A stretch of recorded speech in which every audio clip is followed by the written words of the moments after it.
Sir,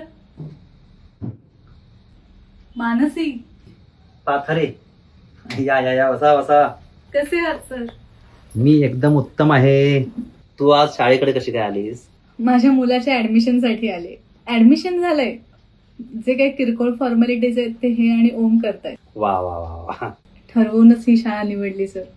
म्हटलं ज्या संस्कारात ज्या शिस्तीत आपण वाढलो तेच संस्कार तीच शिस्त आपल्या मुलांना सुद्धा मिळाली पाहिजे.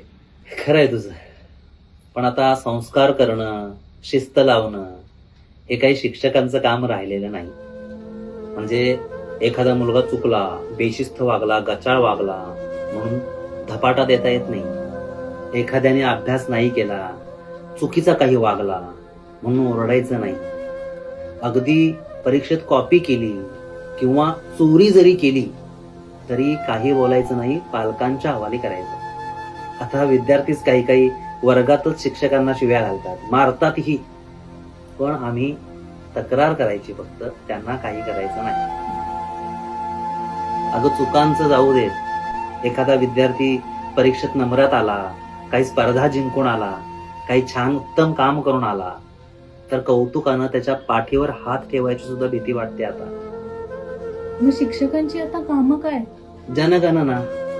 जनगणना, BLO ची कामं, निवडणुकांची कामं. आणि शिक्षण मंत्री बदलला की त्याच्या मनात येईल ते तो सगळं शिक्षकांच्यावर थोपवतो. बसा ट्रेनिंगा करत. असो, बरं चला, तासाची वेळ झाली. विद्यार्थ्यांना नाही पण शिक्षकांना शिस्त असायला हवी.